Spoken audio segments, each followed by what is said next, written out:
Hello दोस्तों, स्वागत है आपका अपने YouTube चैनल एग्जामशिप में। दोस्तों, इस वीडियो में हम घटनाचक्र पूर्वावलोकन की बायोलॉजी को कवर कर रहे हैं। इससे पहले हमने इंडियन ज्योग्राफी और पॉलिटी को कवर कर लिया है। इन तीनों का पीडीएफ अगर आपको चाहिए तो आप जो है इस नंबर पर 9839543502 इस पर व्हाट्सएप मैसेज करके जानकारी प्राप्त कर सकते हैं। यह नंबर वीडियो के डिस्क्रिप्शन में भी दे दिया गया है। यह वीडियो बायोलॉजी से दूसरा वीडियो है। पिछले वीडियो में हम लोग वर्गीकी कवर कर रहे थे, इस वीडियो में उसी के आगे कंटिन्यू करेंगे। तो बिना टाइम वेस्ट किए चलिए शुरू करते हैं। श्वान उपजातियों में कौन भौंकने में असमर्थ है? डिंगो व बैसेनी, ये दोनों भौंकने में असमर्थ हैं, जबकि जो ऑप्शन में दिए हुए थे डल्मेशियन, एल्सेशियन तथा लैब्राडोर, ये तीनों ही भौंकने में समर्थ हैं। जो भालू गलियों में तमाशा दिखाता है वह होता है रीछ या स्लॉथ बियर। कौन सा एक जानवर नहीं है जिसे थोड़ा सफलतापूर्वक भाषा का उपयोग करना सिखाया गया? कुत्ता। जबकि सूंस, जिसे डॉल्फिन कहते हैं, चिंपैंजी और तोता को थोड़ा बहुत सफलतापूर्वक भाषा उपयोग करना सिखाया गया है। कौन सा गुण मनुष्य को अन्य सभी वानर गुणों से पृथक करता है? जानने की इच्छा प्रकट करना, गूढ़ चिंतन आदि। मानव सदृश लघुत्तम कपि है, ये कपि है गिबन, यह जो है लघुत्तम कपि है मानव सदृश। पांडा भी उसी कुल का है जिस कुल का है भालू। पांडा जो है यह भालू की कुल का है। किसमें 3 प्रकोष्ठ वाला हृदय होता है? मेढक, सांप और छिपकली आदि में। मोस्ट इंपॉर्टेंट है ये। किसमें जो है 3 प्रकोष्ठ वाला हृदय होता है? मेढक, सांप एवं छिपकली में।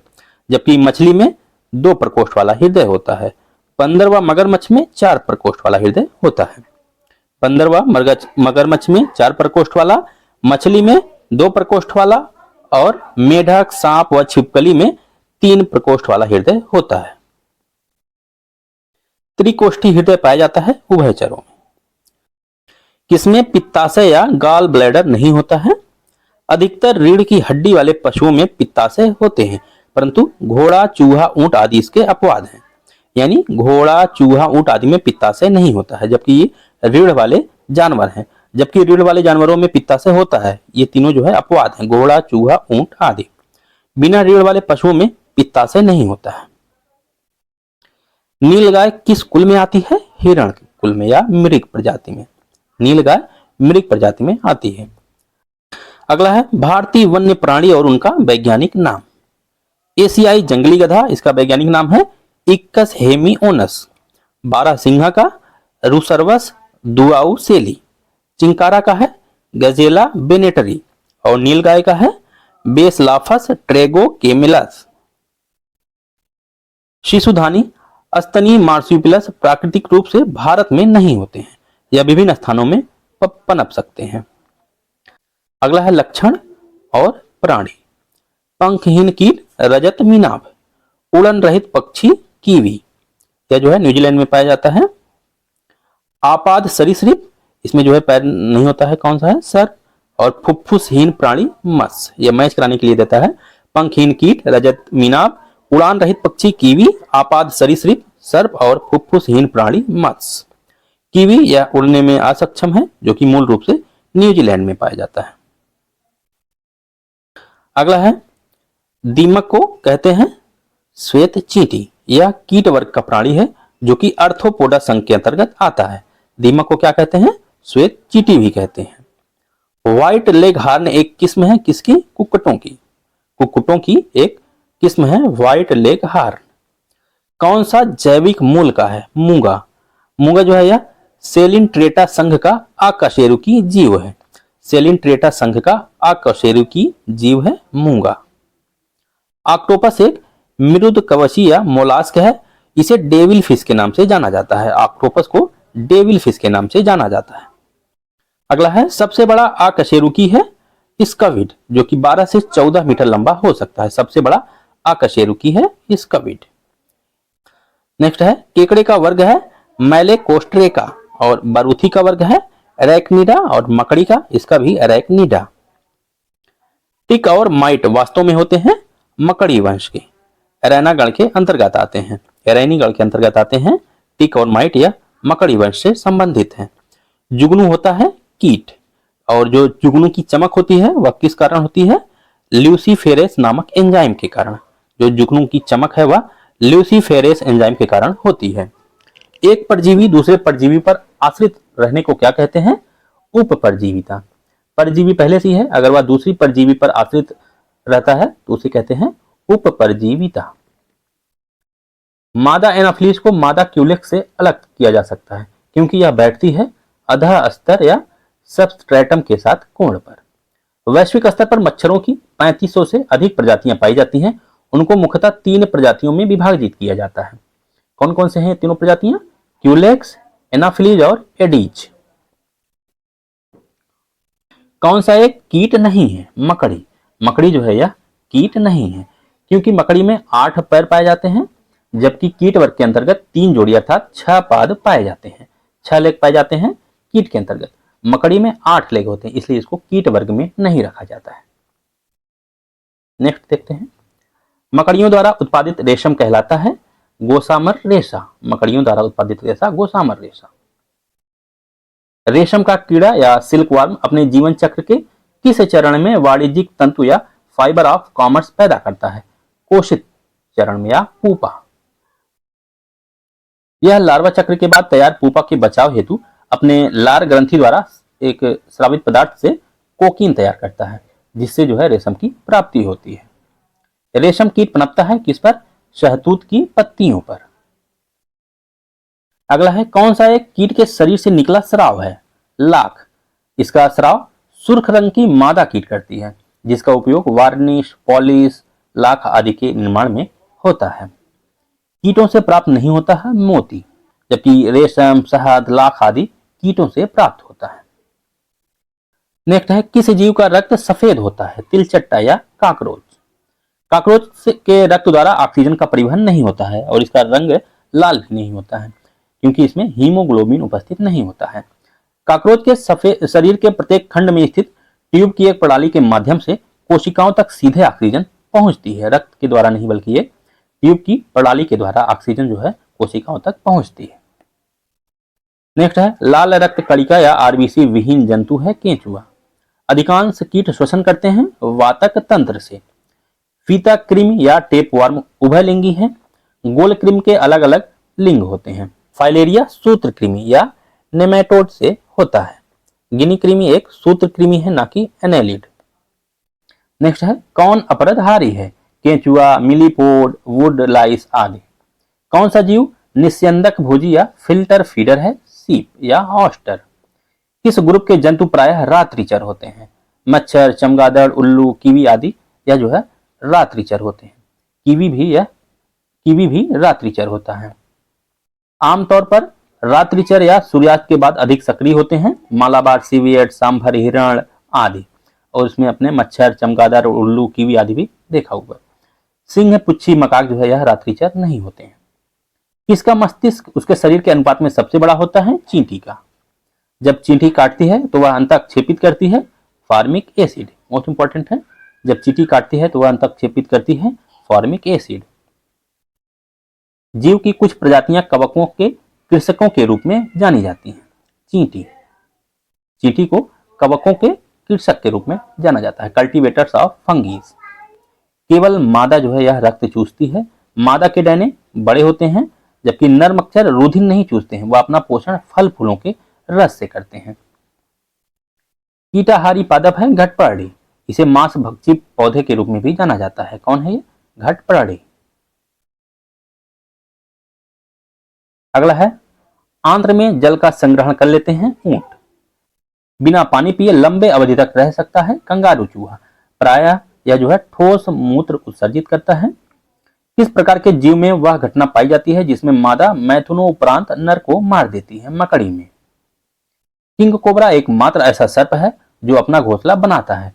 किंग कोबरा एक अंड प्रजक सर्प है जो घोंसले में अंडे देता है और अंडों से बच्चे निकलने तक घोंसले की पहरेदारी करता है। कोबरा सर्प का विष होता है तंत्रिका विषी या न्यूरोटॉक्सिक। किसी एक सर्प का भोज मुख्य रूप से अन्य सर्प है। कौन है यह? किंग कोबरा या नागराज। इसका जो है भोज है वह अन्य सर्प है या अन्य सांपों को यह खाता है। अजगर सांप जहरीला नहीं होता है। सर्पों की विष ग्रंथियां किसकी समांग हैं? कशेरुकी प्राणियों की लार ग्रंथियों की समांग है सर्पों की विष ग्रंथियां। सांप के जहरीले विषदंत होते हैं जो रूपांतरित होते हैं जंभिका के। समुद्री कच्छपों की कुछ प्रजातियां शाकभक्षी होती हैं। मछली की कुछ जातियां शाकभक्षी होती हैं। समुद्री स्तनपाइयों की कुछ जातियां शाकभक्षी होती हैं। सांपों की कुछ जातियां सजीव प्रजक या विवियोपैरस होती हैं। अगला है विश्व का सबसे बड़ा पुष्प है रेफ्लेशिया। यह विश्व का सबसे बड़ा पुष्प है रेफ्लेशिया। यह मुख्यतः मलेशिया, इंडोनेशिया आदि के वर्षा वनों में पाया जाता है। यह पुष्प लगभग 1 मीटर की व्यास तक बढ़ सकता है। इसका वजन 11 से 15 किलोग्राम तक हो सकता है। नेक्स्ट है कीट भक्षी पौधे ऐसी मिट्टी में उगते हैं जहां नाइट्रोजन की कमी होती है, इसलिए वो क्या करते हैं, कीटों का भक्षण करके अपनी नाइट्रोजन आवश्यकताओं की पूर्ति करते हैं। घटपड़ी का कौन सा भाग घट या पिचर के रूप में रूपांतरित होता है? पत्ता। घटपड़ी या नेफेंथिस खासियाना नामक दुर्लभ एवं आपातीय पौधा पाया जाता है मेघालय के गारो खासी जयंतिया पहाड़ी में। घटपड़ी कहाँ पाया जाता है? गारो खासी जयंतिया पहाड़ी में। ईस्ट किड़वन कैसीन दुग्ध प्रोटीन है। एलोवेरा या आवृतबीजी पौधा है। पौधे के किस भाग से हल्दी प्राप्त होता है? तना। हल्दी का पौधा एक प्रकंदी बहुवर्षीय शाकीय पौधा है जिसका वानस्पतिक नाम है कुरकुमा लौंगा। यह कुल जिंजर बेरेसी से आता है, जिंजी बेरेसी के अंतर्गत आता है। नेक्स्ट है हल्दी भूमिगत तले का उदाहरण है जिसे कहते हैं राइजोम। हल्दी जो है यह भूमिगत तने का उदाहरण है, इसे कहते हैं राइजोम। निम्न अधोभूमि या अंडरग्राउंड उत्पादित सब्जियों में से कौन सी एक रूपांतरित जड़ है? शकरकंद या रूपांतरित जड़ है। किसका संग्रह अंग तना नहीं है? शकरकंद, क्योंकि यह जड़ है। गन्ना, आलू, अदरक जो है तने का रूपांतरण है और इनका संग्रह अंग तना है, जबकि सलजम, गाजर, शकरकंद जड़ों की श्रेणी में आते हैं। मोस्ट इंपॉर्टेंट है, इस तरह के क्वेश्चन कई बार पूछा है। जो सलजम है, गाजर है, शकरकंद है, यह जड़ की श्रेणी में आते हैं, जबकि गन्ना, आलू, अदरक और हल्दी ये सब तने के अंतर्गत आते हैं। अदरक तना है, जड़ नहीं, क्योंकि इसमें नोड और इंटरनोड होते हैं। नोड और इंटरनोड का उपस्थित होना तने का विशेष लक्षण है। प्रकंद यह अदरक है। शल्ककंद लहसुन है। घनकंद या जिमीकंद या सूरन है। आलू है एक कंद। नेक्स्ट है मटर पौधा है शाक और इसका कुल है लेग्यूमिनेसी। मटर जो है यह लेग्यूमिनेसी कुल के अंतर्गत आता है। लौंग है बंद कलियां और लौंग की जो कुल है वह है मिर्टेसी। मिर्टेसी कुल के अंतर्गत लौंग आता है। लौंग का निरूपण है फूल कली या सूखे फूल। अदरक राइजोम। केसर पुष्प की वर्तिका। अफीम अफीम की डूडी और सन यह जो है तना है। केसर होता है सूखा मिश्रण। फूल के बीज बनाने वाले भागों से यह प्राप्त होता है। प्याज मांसलपर्ड। आलू कंद या रूपांतरित तना। नारियल भ्रूणपोष या एंडोस्पर्म। नेक्स्ट है भिंडी एक फल है। अगला है भिंडी एक फल है। इस फल का संपूर्ण भाग खाया जाता है। कौन सा एक सच्चा फल नहीं है? सेब। जब फल के निर्माण में अंडाशय के अलावा कुछ अन्य भाग शामिल हो तो ऐसे फल को असत फल या फाल्स फ्रूट कहते हैं, जिसके उदाहरण हैं सेब, काजू, नाशपाती आदि। फलों का एक प्रकार जिसमें लीची को रखा जा सकता है ड्रूप। ड्रूप ऐसे फल को कहते हैं जिसके बाहर छिलके और गुर्दे के अंदर एक सख्त गुठली हो। लहसुन की अभिलक्षणिक गंध का कारण है सल्फर यौगिक। अगला है मिर्च के तीखापन का कारण है कैप्सेसिन की उपस्थिति। नेक्स्ट है प्याज के छिलने उतारने पर आंसू आते हैं क्योंकि प्याज निष्कासित करता है सल्फेनिक अम्ल। प्याज काटने पर सिंथेज नामक एंजाइम निष्कासित होता है। सिंथेज एंजाइम प्याज में उपस्थित सल्फाइड को सल्फेनिक अम्ल में परिवर्तित करता है, जिसके कारण आंसू आते हैं। फलों के मीठे स्वाद का कारण है फ्रक्टोज। फ्रक्टोज जो है यह एक मोनोसैकेराइड है और यह फलों के मीठे स्वाद का कारण है। नेक्स्ट है किस समूह के जीवों का डूबने से हुई मृत्यु का पता लगाने के लिए प्रयोग किया जाता है? डायटम। निम्न रेशों में से कौन जो है पौधे के तने का उत्पाद नहीं है? कपास। कपास जो है यह तने से नहीं प्राप्त होता क्योंकि कपास जो है फलों में स्थित बीजों के बीजावरण से लगे रेशों से प्राप्त होता है, जबकि जूट, सन तथा पटसन आदि तने के उत्पाद हैं। शहतूत का फल है सोरोसिस। अनानास तथा कटहल के फल भी सोरोसिस होते हैं। कौन सा अनाज मानव निर्मित है? ट्रिटिकेल। ट्रिटिकेल जो है मानव निर्मित अनाज या सेरेल है जो प्रकृति में नहीं पाया जाता क्योंकि यह मानव निर्मित है। वैज्ञानिकों ने इस संकर पौधे को प्रयोगशाला में गेहूं और राई को परस्पर संकरण करके तैयार किया था, गेहूं और राई से। इसका उपयोग जो है मुख्यतः पशुओं के चारे के लिए किया जाता है। मृदा विहीन सतह पर जीवित पाए जाने की सर्वाधिक संभावना है लाइकेन तथा मांस की। मृदा विहीन सतह पर जीवित पाए जाने की सर्वाधिक संभावना इन दोनों में है, लाइकेन और मांस में। अगला है मरुस्थलीय पौधे के जड़ तंत्र काफी लंबे होते हैं। इन पौधों में जड़ तंत्र जल की खोज के लिए काफी लंबे हो जाते हैं। अगला है मरुस्थल में फ्रिएटोफाइट्स होते हैं। फ्रिएटोफाइट्स यानी ऐसे पादप जिनकी लंबी मूसला जड़ें होती हैं, करीब 20 से 30 फीट लंबी। शुष्क जलवायु के भली भांति अनुकूलित पौधे को कहते हैं मरुद्भिद या जीरोफाइट। मरुभूमि के पादप अधिकतर होते हैं मांसल। एपीफाइट्स वे पौधे हैं जो अन्य पौधों पर निर्भर होते हैं यांत्रिक अवलंब के लिए। पौधे जो नमक युक्त मिट्टी में होते हैं हेलोफाइट या लवण मृदोद्भिद। हाइड्रोफाइट किसे कहते हैं? जलीय पौधे को। और चट्टान पर उगने वाले पादप कहलाते हैं लिथोफाइट्स या सैलोद्भिद। अमरबेल यह तना परजीवी है। चंदन यह जड़ परजीवी है। आर्किड यह जो है अधिपादप या एपीफाइट है। और घटपर्णी या दलदली या अधिक नम स्थानों पर पाए जाते हैं। यह जलोद्भिद नहीं है, जबकि यह दलदली व अधिक नम स्थानों पर पाए जाते हैं, लेकिन यह जलोद्भिद नहीं है। जेली रुदन का कारण है अम्ल की अधिकता। सुषुप्त अवस्था को तोड़ने वाला हार्मोन है साइटोकाइनिन। गन्ने के लिए सर्वाधिक अनुकूल जैव उर्वरक है एसिटोबैक्टर, जबकि ऑप्शन में क्या दिया हुआ था? राइबोजियम, जो कि गलत है क्योंकि एसिटोबैक्टर जो है यह गन्ने के लिए सर्वाधिक अनुकूल जैव उर्वरक है। नमकीन पानी में उगाए गए पौधों को हेलोफाइट्स कहते हैं। अगला है जैविक और अजैविक घटकों के बीच मध्यस्थ के रूप में काम करते हैं उत्पादक। उत्पादक यानी हरे पेड़ पौधे यह जैविक और अजैविक घटकों के बीच मध्यस्थ के रूप में कार्य करते हैं। स्वजीवी या उत्पादक होते हैं। परोपजीवी या उपभोक्ता होते हैं। मृतोपजीवी या विबंधक या डिकम्पोजर होते हैं। तृणभक्षी या प्राथमिक उपभोक्ता होते हैं। स्वजीवी यह उत्पादक के अंतर्गत आते हैं। परोपजीवी या उपभोक्ता होते हैं। मृतोपजीवी या विबंधक या डिकम्पोजर होते हैं। तृणभक्षी यह जो है प्राथमिक उपभोक्ता होते हैं। प्रथम पोषक स्तर के अंतर्गत आते हैं हरित पादप। महासागरों की आहार श्रृंखला में कौन से जीव प्राथमिक उत्पादक हैं? साइनोबैक्टीरिया तथा डायटम। यह यूपीएससी 2021 में पूछा गया था। जमी हुई झील के अंदर मछली जीवित रह सकती है क्योंकि तलों के निकट पानी नहीं जमता।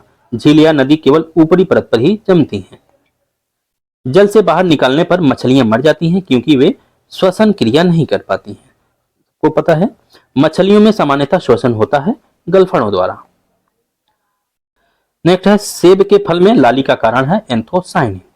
सेब के फल में एंथोसाइनिन, कैरोटीन गाजर में, टमाटर में लाइकोपिन, हल्दी में ज़ैंथोफिल तथा चुकंदर में बिटरनिन। गाजर में कैरोटीन, टमाटर में लाइकोपिन, हल्दी में ज़ैंथोफिल तथा चुकंदर में बिटरनिन। कौन सा एक समूह एक ही स्पीशीज से संबंधित है? चीनी, अमेरिकी, भारतीय तथा काली अफ्रीकी। कवकों में पर्ण हरित नहीं पाया जाता, इसलिए उन्हें पादप वर्ग में नहीं रखा जाता है। खमीर एक उदाहरण है कवक का, इसलिए खमीर भी यह पादप वर्ग में नहीं रखा जाएगा। नेक्स्ट है ईस्ट और मशरूम है फफूंद अर्थात कवक। कभी कभी समाचारों में उल्लेखित गुच्ची के संदर्भ में यह एक कवक है। यह एक जंगली प्रजाति के मशरूम है जो हिमालय प्रदेश, उत्तराखंड एवं जम्मू कश्मीर जैसे हिमालयी क्षेत्र में होते हैं। कौन सी जातियां अन्य जीवों के साथ सहजीवी संबंध बना सकती हैं? नाइजीरिया, कवक, आदि जंतु आदि। कौन सा एक कवकों और उच्चतर पादपों की जड़ों के बीच उपयोगी प्रकार्यक साहचर्य है? कवक मूल या माइकोराइजा। माइकोराइजा एक सहजीवी संबंध है कवक और पौधों के मध्य। लाइकेन जो एक नग्न चट्टान पर भी पारिस्थितिकी अनुक्रम को प्रारंभ करने में सक्षम है, वास्तव में किन के सहजीवी सहचर्य हैं? शैवाल और कवक के। जो लाइकेन होते हैं यह शैवाल और कवक के सहचरी होते हैं। शैवाल और कवक के मिलने से लाइकेन बनता है, जिसे कहते हैं म्यूचुअलिज्म। कौन प्रदूषित जगह में नहीं होता है? लाइकेन। लाइकेन जो है प्रदूषित जगह में नहीं उगता है, अतः ये वायु प्रदूषण के महत्वपूर्ण सूचक है। फलीदार पादपों की जड़ों में उपस्थित गांठों में पाए जाने वाले नाइट्रोजन स्थिरीकरण जीवाणु हैं सहजीवी या सिम्बायोटिक। नेक्स्ट है कोशिका। इसमें पूछा था कि नाभिक के अलावा कोशिका के किस कोशिकांग में डीएनए पाया जाता है? माइटोकॉन्ड्रिया में।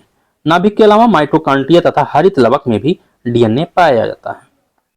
नेक्स्ट है पादप कोशिकाओं में सेलुलोज की कोशिका भित्ति पाई जाती है, जबकि प्राणी कोशिकाओं में यह नहीं पाई जाती।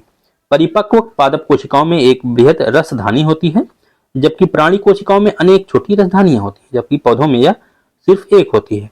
पादप कोशिका एवं जंतु कोशिकाओं दोनों में प्लाज्मा झिल्ली उपस्थित होता है। प्लाज्मा झिल्ली किसकी बनी होती है? प्रोटीन और लिपिड से।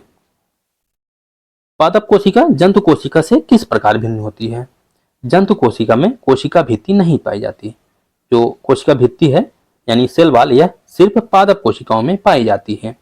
जैव कोशिका का कौन सा भाग पावर हाउस कहलाता है? माइटोकॉन्ड्रिया। श्वसन संबंधी प्रारंभिक क्रिया कोशिका द्रव में होती है तथा शेष क्रिया माइटोकॉन्ड्रिया में होती है। क्योंकि क्रिया के अंतिम चरण में ही अधिकांश ऊर्जा उत्पन्न होती है, इसलिए माइटोकॉन्ड्रिया को कोशिका का श्वसनांग या पावर हाउस कहा जाता है।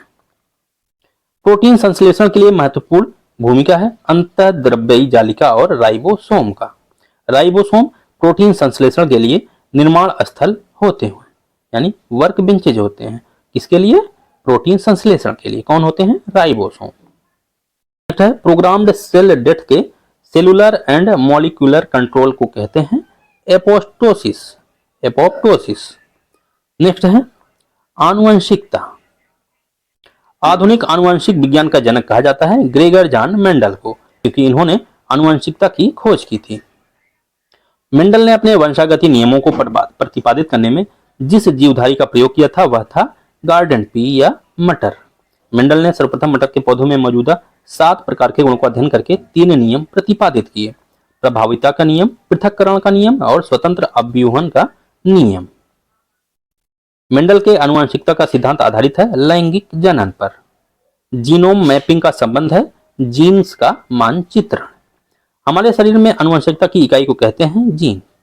हमारे शरीर की आनुवंशिकता की इकाई को क्या कहते हैं? जीन।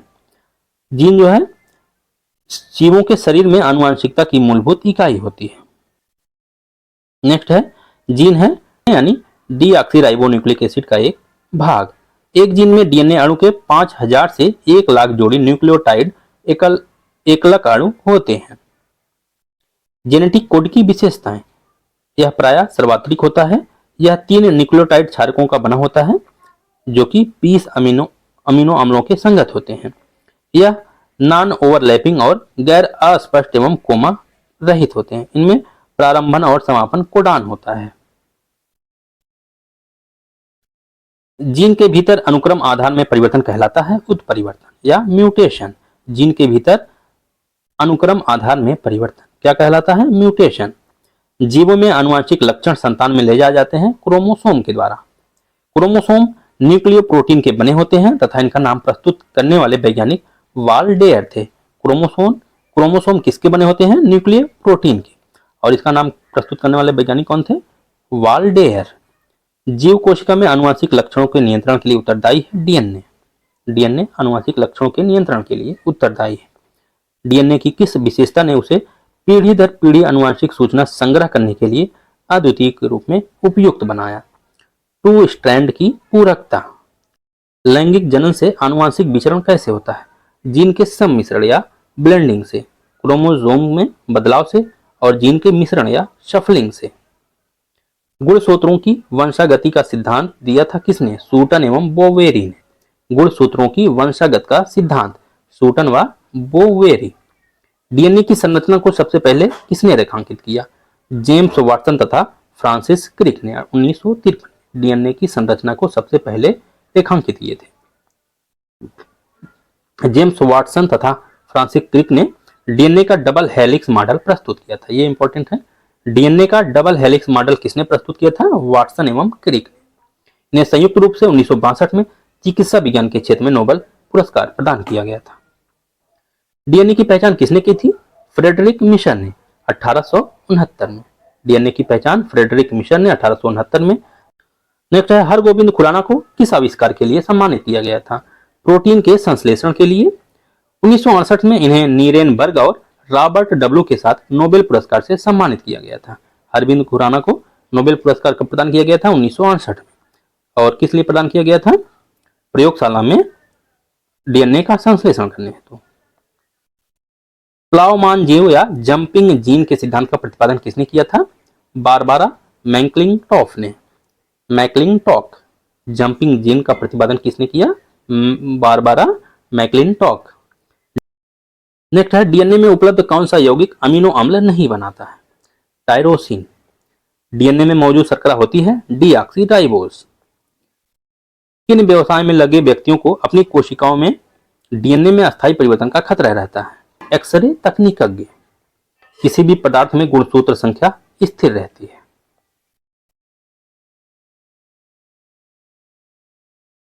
नेक्स्ट है, राइबोजाइम या राइबोन्यूक्लिक एसिड एंजाइम होते हैं आरएनए। राइबोजाइम विशिष्ट जैव रासायनिक प्रक्रियाओं को उत्प्रेरित करने की क्षमता रखते हैं। आरएनए के इस उत्प्रेरक गुण की खोज के लिए थॉमस आर केच व सिडनी अल्टमैन को 1989 में नोबेल पुरस्कार प्रदान किया गया था। साधारण मानव में गुणसूत्र होते हैं 46 या 23 जोड़ी। 46 गुणसूत्र होते हैं यानी 23 जोड़ी। नेक्स्ट है, मानव में संतान के लिंग निर्धारण में पुरुषों की भूमिका होती है ना कि महिलाओं की। किसकी भूमिका होती है? पुरुषों की। तो दोस्तों इस वीडियो में इतना ही, बाकी बचे हुए टॉपिक्स को हम लोग नेक्स्ट वीडियो में कवर करेंगे। अगर आपको वीडियो यूजफुल लगा तो प्लीज वीडियो को लाइक करें और चैनल को सब्सक्राइब करें। Thank you.